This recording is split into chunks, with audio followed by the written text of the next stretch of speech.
ตัดผม ฮะมาจะใช่ จะตัดผม มาจะเสริมสวยเบิ้งหาเบิ้งเนี่ยขอเบิ้งเนี่ย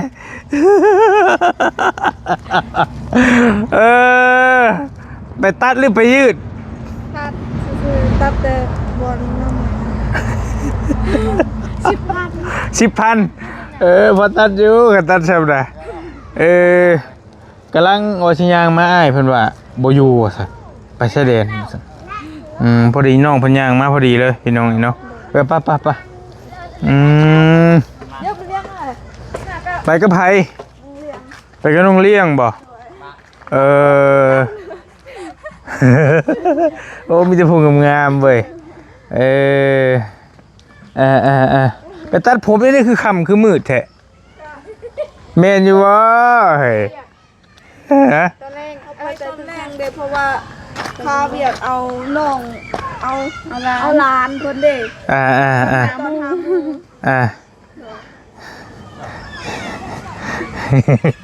ไปได้ไหนหาพากันไปได้ไหนยืมรถเขาเจ้าไปงามอยู่บ่ฮะจังหวะนี่แหละเว้ยมันยังเข้ากับหน้าเขาตัดเด้ฮักตัดเด้ใช่คือว่ามันก็คือว่าโอ้ยงามงามเลยเจ้าก็จอยลงบ่ล่ะ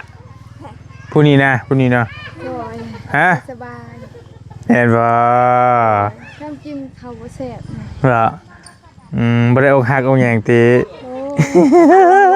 อ้วนขึ้นฮะบ่เจ้าก็บ่ได้อ้วนแต่ก็ปกติเจ้าก็บ่ดีหลายงามแล้วคุยกับขี้ไล่พอดี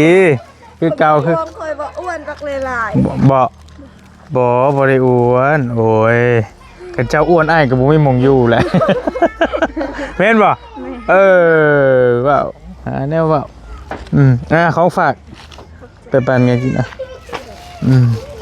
มาแวะเพื่อนน้องป๊อปเพิ่นช่วงค่ำพี่น้องเนาะเช้าก่อนฮะบึงตีนเช้าก่อนตีนเสามาแล้วบ่โอเคมามื้อใดนี่ล่ะมาตะหวานโอเค9 ต้นบ่ไผซื้อมาให้บ่ตู่ฮะเดี๋ยวไปเอามาให้เบิ่งไปเอามาไปมีโทรศัพท์ใหม่พ่อเอาเลยเครื่องเพิ่นน่ะอีกเครื่องนึงเพิ่นให้น้องสาวเพิ่นเอาผมมี2เครื่องพ่อเอามาให้อ้ายก็ได้เครื่องนึงน้องสาวแล้วโอเคก็คือได้หลายเครื่องแท้โอเคได้ตีนเสาได้แล้วพี่น้องแต่ว่าเป็นตีนเสาก็โอเคทีมงานเฮ็ดส่วนหลายเดี๋ยวนี้เฮ็ดเอาแบบนี้เพราะว่ามันมีน็อตเด้มีน็อตจับมันสิทนทานกว่านะก็โอเคกว่าแล้วก็เสานี่ครบแล้วบ่เสานี่2 4 6 8 9โอเคครบแล้วคือว่าโทรศัพท์ตายได้ไหมเลยติพี่ลึกพี่ลือแท้ฮะมันคือโทรศัพท์อ้ายเลยวะซุ่มคือกับโทรศัพท์อ้ายนั่นแหละA07เด้ซีคือการยิงได้ฮะ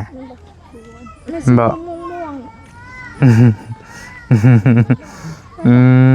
งามโทรศัพท์ได้งามอยู่ยอกโอ้ยเนาะสบายดี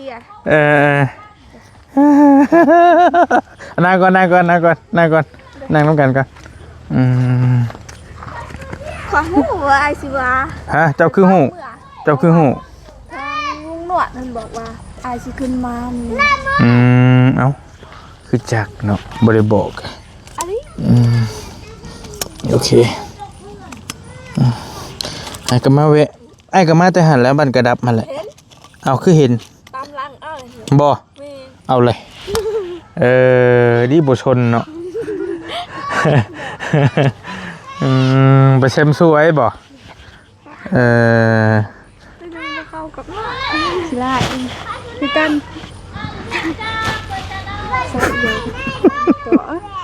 คนมีความหักได้เพิ่นว่าแต่เก่าอยากงามอยากสวยอยากงามนี่ได้นี่ดีอยากมีผู้บ่าวคนนึงไปเสริมแน่ไปเชิมบ่เชิมโชคชะตาให้งามก่อนเอาไปเชิมสวยแล้วมันบ่ได้ผู้บ่าวจักเทื่อบ่โอ้ยเนาะขายบอกจักเทื่อ2 คนกับพอดี2,000เนาะ40,000ผู้ละ20,000จะไปเฮ็ดหยังเจ้าหาพุ่นน่ะจะไปเฮ็ดหยังตัดคือกันบ่กันเลย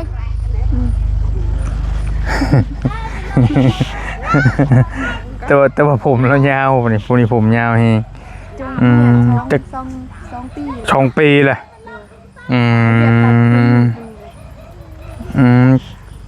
อันนี้งินว่าเพิ่นขายได้แม่นบ่ผมนี่ได้2 ล้านค่อยกะตะกี้จะยากคือกันแต่ว่าตับเพราะว่ามันหล่นเนี่ยแค่หล่นคือกันขายเฮือนบ่ขายเฮือนขายผมแบบหล่นหมดแล้วก็ตัดครึ่งนึงจนแบบจนสั่นเลยนะตะเกียนก็ยาวอยู่แต่ว่าบ่ได้ยาวสำเพิ่นดอกอันนี้งินเรียกว่าขายได้2 ล้านพุ่นบ่แม่จะโรงงานโอ้ my god เบิดหัวเฮาเลยบ่กายังน้อยหนึ่งเลยสั่นทำนี่เลยนั่นแหละเขาบอกเวียดมาว่าชาวว่าตัดคายจ้ะตัดคายจ้ะลายแล้วจงเอาไปคือกับทรงผมตีนี่ละเอาบัตรมันขมังเนาะมันก็จำเป็นได้บางทีก็ได้แม่นบ่เอาสักครึ่งนึงซะสมมุติว่าครึ่งนึงก็เขาบ่เอาบ่ได้นี่เขาตัดเขาจะได้ยาวบ่ได้อยู่แต่มันก็บ่ได้แพงคันสมมุติว่าเขาเจ้าเอาครึ่งนึงกันแหละคันขมังขมังก็ต้องตัดและบ่มีบัตรเติมเงินบัดนี้โยไปเอามาบ่ไหวเด้อฮะแม่แต่นี่ตัดบ่บ่เอาบ่ถึงบ่มีบัตรเติมเงินไปตัดหดผมบ่เอาไม่ได้ซะขมังก็บ่ดอกไปเสื่อมสปอร์ตโอ้เสื่อมมื้อนี้ก็มีแต่เสื่อมสปอร์ตเป็นเน็ตเสื่อมมันน้ำมูบ่เสื่อมนี่เขาใช้เพิ่นมี Wi-Fi บ่เขาใช้ Wi-Fi แต่เสื่อมหลักเสื่อมของเขาทางล่างเขามีสัญญาณให้เนี่ยโอเคนี่มันเล็งหน้าจอกันปึ๊บ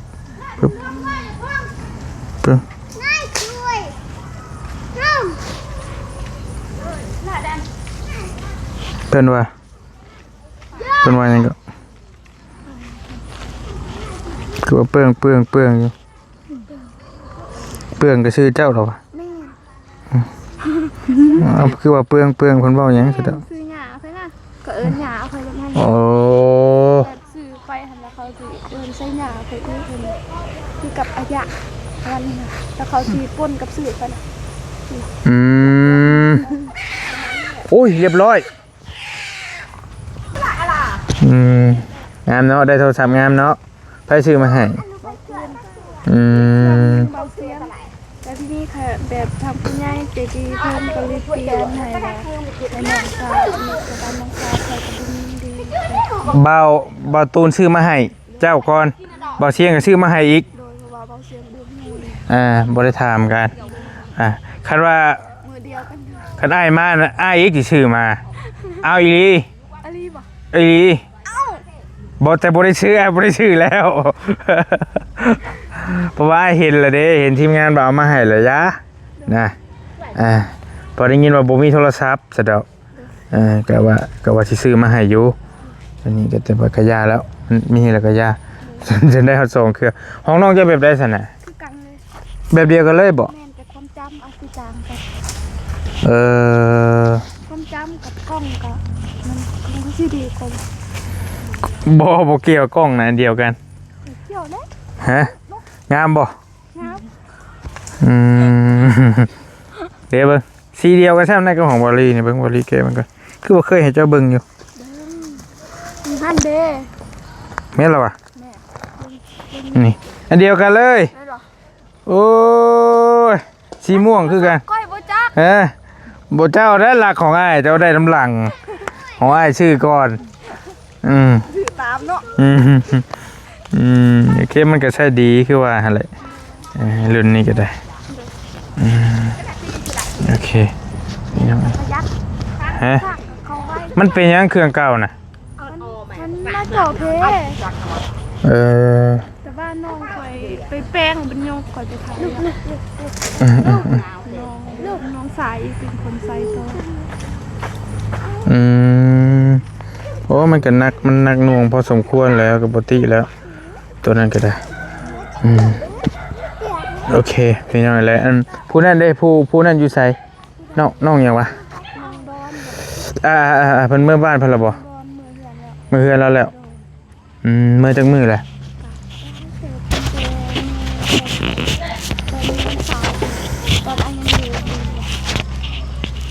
บ้าสิเมื่อแล้วไอเอาอันนั้นมาให้มื้อนั้นเด้เราก็ยังอยู่เด้เอายังมาให้เจ้าแบ่งกันนะวันเสาร์เพิ่นก็เลยเมื่อแบบที่ตรงนั้นคือกันโอเคแต่เจ้าเฮ็ดยังอยู่คู่มือนี่เนาะเขาลืมเอาไม้ให้แล้วได้บัดบ่ได้ยินสักคนแฮงว่าคอยอยู่แม่นบ่เขาดังแล้วโอโกเสียหญ้ามันบ่โดยเสียหญ้ามันแต่ว่ามันตัวนี้งามแต่มื้อนี้หันบ่ได้ไปมันบ่งามตัวนี้นะอีกส่วนนึงนี่อันอยู่บ้านยังจะว่าน้ำไม้ตัวน่ะอยู่บ้านบางเอ๋ยยังบ่ได้ไปตัวน่ะไปแล้วบ่ตัวน่ะแม่นยังบ่ได้ไปแต่ว่าเขาไปเสียหญ้าแล้วเจ้านั้นไปแล้วเสียแล้วยังเพราะว่ามันทุกข์หลายเด้มื้อใดไปใช่ไปเสียหญ้าไปเสียหญ้าบ่เห็นแม่มื้ออื่นหันก็ไปเนาะเด้อเพราะว่าคืนแห้งเฮาไปส่งแม่เราไปซอยเจ้าแล้วบ่มีแต่แม่เล่าไปแล้วเพิ่นก็มาเอาค่อยก็ไปส่งคืนส่งแห้งเล่าไปแห้งก็คอกันได้เนาะเฮ้ยเนาะคืนกันคอกันคืนกันมันต้นมันหกเด้มันดังมีหลายคนเสียไว้โดยกันมีแต่2คนก็ให้บ่หลายโดยเพราะมันหกไว้เด้พอดีแหละหญ้ามันสิรกกว่าเก่ารถอ้ายไปได้บ่ได้ส่วนโรงเรียนให้ตามทางส่วนค่อยอันสิตามทางแต่ว่าเข้าอยู่ในเลยอีกมันจอดรถแม่บ้านวังเอ่ยตั้งไหนดีบัดนี้ติดทางเลยเห็นอยู่บ้านวังเอ่ยจอดติดทางเลยแถวแคมทางนี่คือกับสวนโรงเรียนคือกันห้องน้องเลี้ยงก็มีอยู่พุ่นก็มีคือกันโอ้ใกล้บ้านใกล้ๆบ่ได้อยู่หั่นก็มีเด้อีกส่วนนึงเป็นส่วนอ้ายตัวบ่อ้ายยังอ้ายไปเลี้ยวทางพักนั่นอีกแม่นแต่ว่าอยู่ทางบ้านวังเอ้ยคือกันแต่ว่าลายเส้นทางเลี้ยวไปเด้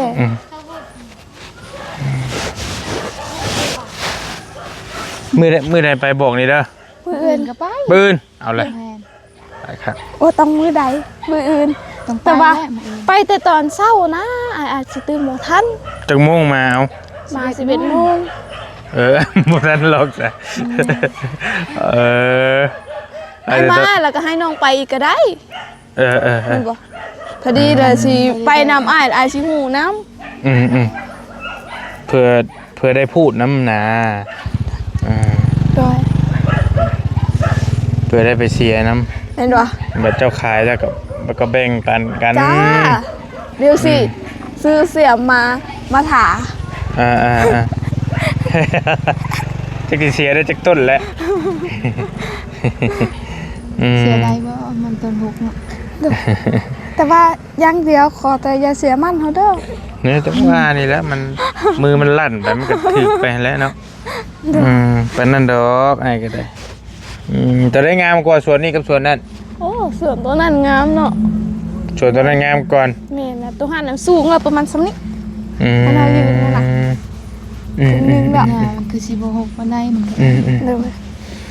เลยก็หญ้าแบบมันยังน้อยๆดีหกแต่ว่ายังน้อยเห็นมันก็งามหากระเสียแล้ว คันเฮาบ่เสียอีกแล้วมันก็สิใหญ่กว่ามันเฮาอีกได้ว่าหญ้าเติบ บ่ได้สูงติบ่ได้สูงทำเฮาขึ้นหาหน่อไม้มันนั่นติภูน่ะหมองจะผูกมันน่ะ สบาย แบบดินแถวทะเลน่ะมันสิสูงได้แนวใดมันเพียง ดินยังก็ แถวทะเล ทะเล แถวน้ำทะเลแถวน้ำเซ โอ้ยเซโปดก็มีทะเลเว้ยเออ ทะเลบาสกีได้ โอ้ว่ะเออเว้ย ไปเอิญแด่ เออ ผู้อื่นไปน้ำทะเลอยู่ไสเฮาบ่ฮู้แต่เฮาไปน้ำทะเลคู่มือเนาะ ไปเชียร์ ผู้นี้หันเซียวน้องป๊อปพี่น้องเอ้ยยันว่าพี่น้องบ่ทันจักน้องเลี้ยงเนาะบ่ลี่เคยไปเยี่ยมเพื่อนน้องเพิ่นอยู่เทื่อนึง โดย เทื่อนึงนี่แหละมุ้งแล้วบ่หลังคาล่ะยังคือเก่าหั่นบ่ ดู อืม เขาก็นอนอยู่กันนั่นแหละ จะไปนอนอยู่เฮือนใหม่แล้วบัดนี้ ก็นอนเพื่อนนั่งก็นอนบ่ได้เถื่อบนโต๊ะเฮาบ่ได้นอนเลยก็นอนนั่นอีก ฝนสาดมาเนี่ย บัดคนสาดมาเปียกหมดเลยบ่นอน ก็นอนแบบนั้นเพื่อนก็น่าคือกันก็นอนแบบนั้นแหละบ่มีบ่นอน โอเคพี่น้อยก็หลังจากไปหั่นแหละไปน้องเลี้ยงไปเยี่ยมเพื่อนน้องเลี้ยงมาแล้วก็ตื่นมาบ่เลยอย่างและช่องบอลลี่ตอนนั้นมันก็ถึกปิดเลยนะช่องหลัก หลังจากน้องเลี้ยงพาไปเยี่ยมเมตู้ที่เราอยู่กับผู้ชายผู้หนึ่งฮะแล้วก็ลามไปเพื่อนน้องไปนี่เลยแล้วก็ตื่นมากับเมนว่าช่องบอลลี่ฮะแป้งแรงปิวเลยนะตอนนั้นฮะ บ่เลย ฮะ หายไปเลยบ่ ยังคือเก่า อันนี้ดีแล้วมันบ่ ยังอยู่ยังคือเก่าเดือนหน้า เดือนหน้า มันสิมา ยังรออยู่ 90 มื้อเด้ โดย ปิด90 มื้อก็ได้เดือนปลายแล้ววันนี้แหละทีมงานมาแจ้งอย่างเจ้าแน่น้องป๊อบยังคือเก่าบ่ช่วยเหลือเจ้า เบาเสียงน้ำประมาณ2ล้านปลายบ่ค่อยก็ลืมแล้วจักเท่าใด แล้วก็มีทางเบาตู้น้ำล้านปลายแล้วก็เบิด โอเคยังอยู่ประมาณนั้นเนาะก็ยังบ่หลายเนาะ โดย เพราะว่าหลายคนก็ฝากฟังมาว่าโอ้น้องป๊อบอย่าปะอย่าถิ่มเด้อน้องเพิ่นเด้อว่าซั่นจักนั่นใดละฟังเบิกพี่น้องกันว่ากันพ่อถิ่มก็ถิ่มนะ อย่าเฝ้าที่เฝ้าเอาบ่อยากเป็นแม่ฮัก บ่แม่นถิ่มแล้วนะ บ่ได้ อย่าเฝ้าทิม เอาเฮ็ดได้กันพ่อถิ่มก็ถิ่มแล้วเบิ่งไปนี่แหละค่อยๆ เบิ่งบ่เป็นตาก็ถิ่มแล้ว เนาะนะสิเนาะอย่าเฝ้าทิมเด้อ โยกมันบ่ไปบ่มาก็พ่อถิ่มก็ถิ่มแล้ว จะหน่อยเสียใจ เสียใจพี่น้องเอ้ย ห้อยได้ก็คือ กับอ้ายอยากว่าเรื่องนี่นำเรื่องไฟฟ้านั่นล่ะ โดย มันจะถามเพิ่นตืมเด้อ 7 ล้าน มาลงได้เลยบ่ แม่น ครั้งนี้มื้อใด ก็เฮาถามซื่อๆเด้ ก็มีแต่เจ้าไปบอกเพิ่นแล้วเด้อ โดยอ้าวใช่ว่าไอ้สั่งไม้48แล้ว อย่าแล้ว อย่าแล้วบ่ สิลงไฟให้ก่อน โดย คุยกับทีมงานเพราะไม่48ก็ลบไปลบมามันบ่มาจากเถื่อ อ๋อโดย ยาก อ้ายก็เลยว่าอยากให้มันได้เป็นอย่างๆก่อน โดย สิลงไฟให้ก่อนแค่นั้นแหละ ได้ เงินในส่วนอ้ายฮะ โดย ลงให้มันได้เพราะว่าจังใดมันก็ต้องมีไฟอยู่เด้อเลย แม่ เตือนเจ้าก็ได้ โดย ก็เลยว่าสิลงไฟให้ก่อน โดย ไปบอกเพิ่นแล้วเด้อ โดย ตอนเพิ่นมาบื้ออื่นก็ให้เพิ่นมาลงแล้วก็ได้ โดย เพิ่นมาดึงลงรถบื้ออื่นฮะก็เพิ่นว่างบื้ออื่นก็ได้ โดยแต่ว่าโทรถามก็ ไปถามเพิ่นก่อน โดยโทรเอาเพราะว่าหน้าบ่าวเขามีเบอร์เด้ บอกเพิ่นรถให้เพิ่นมาดำเนินการรถเพราะว่าน้องเพิ่นว่ามันประมาณ7ล้านว่าซั่น โดย บ่ได้มีหยังตื่มติเพิ่นพร้อมเปิดไฟเลยติ โดยก็ถามให้ละเอียดก่อน ถามละเอียดก่อนว่า7ล้านมีหยังแน่นะ โดย พอ7ล้านจะต้องซื้อสายไฟเองอีกอีหยังอีกมันก็บ่ว่าหั่นนะก็เบิ่งก่อน แต่ว่า เงินทางอ้ายมีแต่6 ล้านนะอ้ายสิเอาเงินมาแต่ไส ก็อาจจะเอาเงินได้ตื่มใช้ให้ก็มันบ่พอพอแล้วเจ้าขายมันได้เจ้าก็เอามาคืน ถอย ส่ง โดยได้เนาะแต่ว่าถาปีหน้าปีนี้แหละ ก็มันเฮิงกระดอกเบี้ย พูดแหละ มีดอกเบี้ย เฮิ ด้ ง วย กระดอกเบี้ย มีดอกเบี้ยด้วย ก็คือว่าทีมงานมีกะเอาน้ำทีมงานใช้ก็ได้นะแต่ว่าคำมันบ่ได้ลีก็อ้ายจะเอาเงินอ้ายใช้ก็ได้คำมันบ่ได้หลวงบ่ได้หลาย โดย ต่างซอยกันบ่เป็นหยัง โดย ก็อ้ายก็มองเห็นอยู่เจ้าก็มีส่วนมัน2ส่วนพวกก็คือสิพอได้ 2อย่าง3 ออกไปสมมุติไอ้ออกซอยเจ้าก่อนล้านหนึงปีหน้าเจ้าก็มาคืนได้2ล้านบ่หรือ3ล้านก็ได้อันก็บ่ว่าหยังดอกมันต้นลงเลย คันมันต้นลงเด้3 ล้านก็บ่มีตายแล้วไปเสียไปเฮ็ดหยังไปเกี่ยวเข้าซอย ไป เลี้ยงเป็ดเลี้ยงไก่อยู่ ได้ไปดำนา ไปเกี่ยวข้าวไปดำหน้าซอยอ้ายบ่ เกี่ยวเข้าหันเป็นอยู่ ไปดำนาก็เป็น ดำหน้าก็เป็นแต่ว่าบ่ไหว อ้ายบ่ได้เฮ็ดหน้าบัด เฮ็ดหยังล่ะบ่ได้เฮ็ดนา บ่ได้เฮ็ดหยัง ขายเครื่องบ่สิไปขายให้ เครื่องก็บ่เตียงขาย อันบ่ บ่เตียงขายอยู่ ไปขอขายน้ำบอกเปียกจ้า ได้เงินเดือน ได้เงินเดือนอะไรจังไง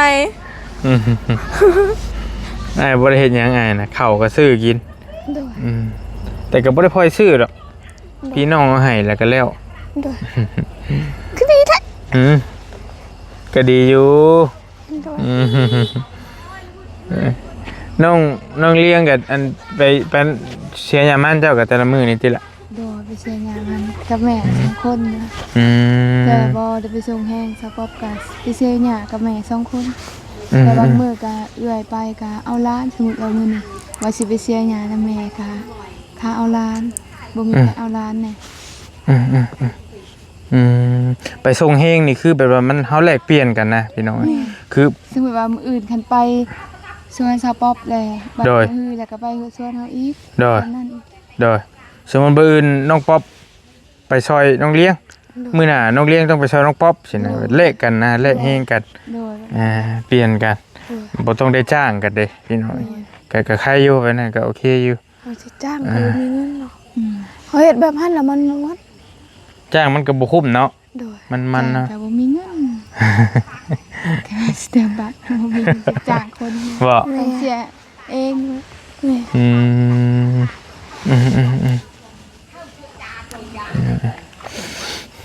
มันก็โลจักโลเท่าไหร่เดี๋ยวนี้ขายนี่ล่ะบ่ยังเด้เนาะ ยังน้อย ลืมไอ้ก็ลืมอันปีกายนี่นะปีกายนี่โลเท่าใด ตอนเขาขายค่ะประมาณ1,200นี่แหละ1,200 มันเฮงหรือมันดิบ มันดิบ มันดิบเลย โดย 1,200 กีบ โดย จักสิว่าจักบาทเด้เงินไทยไงโอ้1,200นึงบ่แต่มันเฮงเด้นะ เขาบ่ได้ขายมันมีแต่ขายมัน มีดิบๆเลย ดิบเลย คน แล้วขายเลยคนแล้ว แบบเฮาก็พาบ่ไหวเนาะเพราะว่าบ่แม่นละบ่แม่นน้อยเดียว บางเทื่อก็เต็มรถด้ามบางเทื่อก็เต็มรถไถให้สิไปพาไว้คัน คัน บ่มี พานและตากแห้งหั่นนะพี่น้อง แม่น พานซับ เขาบ่ คือ ได้เฮ็ดซื้อบ่ได้เฮ็ดแบบนั้น ที่บ้านคอยมีแต่ ในก้นแล้วต้องไปขายเลย แม่ มันก็ง่ายเนาะมันก็ง่ายแล้วก็มันก็มีน้ำหนักนี้แต่ว่า อันที่จริงแล้วเฮาก็อยากได้เงินไว้ มันก็แม่นความเจ้าอยู่มัน เฮา ได้ ก็เลยแบบบ่อยากเฮ็ดหลายขั้นตอน เขาไม่ได้ขายนะไม่ได้ขายเป็นเมฆ อันนี้บ้านอื่น เอา หั่น อยู่บ้าน เขาดูเนาะ โดย เขาดูพักเขาก็ อัน พั นี้ ก เธอเขาได้ขายเธอเอา2 คัน 3 คันรถเด้ โดย คันเฮ็ดแห้งก็มันก็โดนเด้ มันได้เงินไวแล้วก็มันบ่เมื่อยผ่านอีกเนาะผ่านเพื่อสิผ่านแล้วอีกก็บ่ง่าย เขาบ่สู้เฮ็ดเป็นแถวนี้บ่ได้เฮ็ดเลยบ่มีใครเฮ็ดมีแต่ขายดิบๆ แม่นแต่ว่าอยู่บ้านพี่เมืองพีนบ่เขาบอกเขาเจ้า เมืองพี่อยู่พะลานอยู่เฮือนพี่น้องเขาก็เฮ็ดแบบนั้นเฮาไปเฮ็ดแต่น่ะ โดย ไม่เคยเห็ดแบบเขาไปตากแล้วเขาเห็ดเอาอย่างวะจักบอกเขาเห็ดแบบมุน แม่น ๆนั่นแหละ เขาก็ใส่อยู่ในเครื่องซื่อๆมันบ่ แต่ชนะเขาบริมีลายเตอกับเต็มรถไทยแล้วเขาเห็ดนั่นนะมีแต่อยู่นั่นแหละเคยเห็นอยู่บ้านนะบริเห็นแบบนั้น เพราะว่าส่วนหลายหันกันบางแบบบางปีแบบมันหัวใหญ่ก็เป็นรถด้ามพุ่นนะเพื่อสิไปเฮ็ดไว้เนาะแถ ถมเขาเอาแห้งคนเด้บ่แม่นบักหลายๆมึงเถื่อก็40 30 50พุ่นนะแบบหมดบ้านนี่นะส่วนแบบคือว่าส่วนน้องเลี้ยงว่ามื้ออื่นเขาเจ้าก็ไปขอเบิดเห็นบ่ไปขอเอาแห้ง แล้วบัดเฮาก็ต้องไล่ไปขึ้นคู่คนบ่ ต้องไล่คืน เพ เพ ราะ ราะ ว่า ว่า ส่งแห้งเขา แม่นเพราะว่าเขา ไป โอ้ my god แม่นเฮาสิเอาเงินใส่เพิ่น 40คน เพิ่นก็บ่เอาเนาะเพราะว่า สมมุติว่าเบอร์นี่คนมันน้องป๊อปจะไปหาคนนี่เบิดบ้านนี่ หมดบ้านนี่เขาประคองเฮา ขอเอา แม่นไปเอาแห้งนี่เด้อ สมมุติว่ามา10คนเจ้าก็บัดเขาเจ้ามาขอเจ้าคืนเจ้าก็ไปให้ครบเบิด10คน ไป แม่น เบิด เออ จน เออ หัวอีก10คนเธอให้ไป โด ส่ง ย แห้งแต่40 30คน โดยแบบแลกเปลี่ยนกัน เอา10คนกะมันบ่เต็มรถกะเพื่อสิเฮ็ด2-3มื้อเฮ็ดมื้อหนึงนั่นแล้วเลยคันเฮ็ดนะ แบบ อืม เขาเลี้ยงเขาเจ้ากินน้ำเนี่ยเนาะ เป็นนั่นเนาะเป็นไปจังสั้น แต่ว่าเฮาก็ได้กินของแซ่บ เธอมีแต่คนมันแล้วกินของแซ่บเนาะ แม่น ไปสวนอันนี้กินไก่กินปลาเนี่ย กินไก่กินปลากินหมู กินดู มาชวนเจ้าได้กินยัง กินสมพัก มันต้อง ซื้อปลาให้เขากินน้ ก้นมันต้องไม่มี ำแม่น โดย เฮ็ดเวียกแบบเมื่อยเด้ โดย อยากกิน แม่น บ่แม่นว่าแบบ ถึง บ่ได้มีของกิน แม่น บ่ถึงบ่มีก็ต้องได้ซื้อแล้ว แล้วเฮาก็ยืมเขาเจ้าแม่นบ่ อืม เฮายืมเงินก่อนเฮาก้นแล้วล่ะ มีเงิน ส่งคืน แล้วส่งคืน อืม จังซี่นะ อืม คันบ่มีหยังกินไผสิไปสวนเฮาแล้วมีแต่ แห้ เฮาง เขาเฮ็ดแบบเมื่อยเด้ ลาบไก่เนาะ แนวใดที่เขาอยากกินหันเขาก็บอกเนาะ แม่ นั่นบ่อยากกินทุเรียนตายได้หน่อยเนาะ บ่แล คนแถวเฮาอันเขาบ่ค่อยมัก นั่นบ่ กินน้ำ บ่เคยกินติเฮ้ย แม่ เคยกินแล้ว อืม จักปรับเนาะ แต่ว่าเฮากำไรอยู่ได้เวลาเฮามาแถว เห็นเกาคายอยู่ กำไรอยู่เนาะ กำไร กำไร แบบ อยู่เฮาได้ดมกินทุเรียนเด้ เอาเคยดมเลย เอ้าเฮาไปไกลๆเด้เห็นบ่ บ่ได้ดมมันกระซิวซื่อ เอ้ากระดมแล้วเนาะ ดมเข้าไปดมกะจับมันกระดมแบบนี้ บ่เคยกินบ่ บ่ อืม กินหยังเห็นเขาขายเห็นเขาโพสต์เขาเอาลงมันแพง อืม เอา อื อี ม กปัญหาซื้อ อืม ถึงสิซื้อเฮาก็บ่จักกิน แต่อ้ายเพิ่นบ่กินอ้ายเพิ่นบ่มัก หมู่กันเฮายังเคยกิน น้องผมเลยซื้อมาฝากก็ได้ดอกบ่มักกันแล้ว ฮะ ย่าละ บ่ ว่า สั่นหนูหน้าซื้อมาฝากแน่เด้อ ว่า ก็ยากเนาะ มันเพลง เดียวก็ได้ เดียวก็ได้ น่าเดียวก็ได้บ่ โดย มันมี น้อยหนึ่งก็ได้เถอะมันแพง สิได้บ่เว้าเลย เห็นอายไปแถวหั่นแล้วมาขอแบบตัดแน่หน่อยหนึงก็ได้ เด้อ เอากินมันได้บ่ กินนะกินก็ได้ เอากินมันละสิมัดใส่ถุงมา ส่งมาแล้วก็มันก็ได้แล้วก็ได้นะ โอ้หยอก มันบ่มีนะอยู่เซปูนมีบ่ เว้าหยอกซื้อๆกินบ่เป็น เบิ่งก่อนมื้อหน้าคันมันมีสิซื้อมาให้ บ่นะ บ่อีหลีบ่อีหลี เดี๋ยวสิเวลาเฮามากแล้วบัดนี้แล้วเฮาบ่มีเงิน บัด ซื้อ บ่มีเงินซื้อติลำบากอีกบ่ แม่นบ่กินก็ได้เนาะบ่อยากดีกว่า เออ มันสิปลอดภัย เราก็ต้องกินแล้วเนาะ แม่นสิกินเห็ดย่างกินข้าวนี่ กินน้ำไม้ดีแล้ว แม่น ไอเด็กขนมคือไว้ไก่ใช่ผมจนมาค่ะ เอ็ดเดียว ต่อมากินมาแบ่งชูกันกินแล้วมีอันนั้นอะไรมีข้าวเปียกถุงนึงซื้อมา แม่น กะ บ่ แกะสู้เลี้ยงกินขนมฮะนะ ด้วย กินเบิ่งดู กินขนมก้อนเนาะ จะจ้อยจังหน่อยเนาะเลี้ยงเนาะ เอาไว้สบายเก็บแต่ละเก็บ ก็หุ่นดีหั่นแหละหุ่นดีหั่นแหละ ค่อยเขาว่าค่อยตุ้ยขึ้นนะ แต่บ่ได้กินข้าว บ่จะใส่เสื้อใหญ่ไอ้เบิ่งบ่ออกหรอกเบิ่งเจ้าน่ะ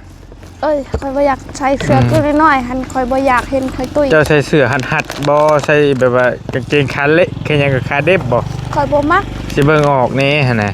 เจ้าใส่เสื้อใหญ่เบิ่งยากหน่อยนึง ค่อยบ่มักขนาดกลางคืนแบบเนี้ยค่อยไปเรียนค่อยยังใส่เสื้อแขนยาว สไตล์นี้แล้วสไตล์ บ่ แม่ สไตล์เพิ่นใส่เสื้อใหญ่ๆรวมๆบ่ แม่ ใหญ่กว่าโตอีก อืม ส่งก็คือกัน อืม ปันกัน แต่ถ้าปวดนี่วดเขา อาบน้ำแล้วบ่ ยัง เอาละสมควรแก่เวลาไอ้รบกวนซำนี้แหละ เอาชิมาแล้วบ่ ได้แล้ว มาไว้แท้ น้ำเนี่ยมัน ฮ เงาแล้วบ่มีไผหั โอ้ วย นั่นแหละ หาแล้ว อลี ไอ้คุยเป็นชั่วโมงคุณบอสอ่ะแต่ก็ได้30 นาที แม่นบ่โดนแล้ว แล้วแต่เจ้าคือโดนแหละ เนาะก็ น้อง กิน น้องน้ำได้น้องน้ำมาหาอยู่บ่ น้องนั่งอ๋อบ่ได้มาหาถือว่าโดนเติบแล้วเพราะว่าโทรศัพท์ค่อยเสียแล้วเห็นแล้วก็เซตมาอยู่แบบหาก็ได้โทรศัพท์นี่แล้วก็เจอกันอยู่เทื่อนี้ ใช่เฟซเก่าแต่ว่าโอเคพี่น้องไปละมันจะมันเด็กชุบเจ้ายันว่าอยากลมผูกบอกผู้บ่าวมันสิเด็กล่ะ ค่อยบ่มี เอ้ย นี่แหละผู้บ่าว ตัวบาปได้เห็นตัวได้ คนล่มมัน ตัวบ่ดี เป็นยังบ่มี คนในใจอะนะ มีแต่คนลม บ่มีแต่ FC หยอกซื่อๆมีแต่ FC ยังบ่มีคนถูกใจใช่บ่ ก็บ่ฮู้คือกันเพราะว่าเขาบ่ได้จีบเฮาเด้เนาะมีแต่ FC ส่งมามื้อวันจันทร์มื้อวันคานมื้อวันพุธสบายดีแล้วก็หลายสิ่งหลายอย่างเพิ่นก็ให้พรนำ เจ้าบ่ได้โพสต์ว่าโสดบ่จัก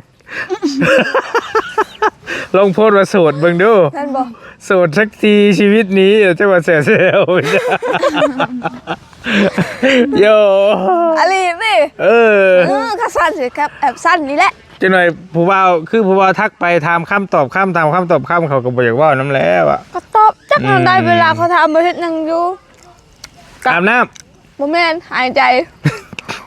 อะลี ใช่ไหมว่าเอ้ยน้องป๊อบนอนละบ่ยังอยู่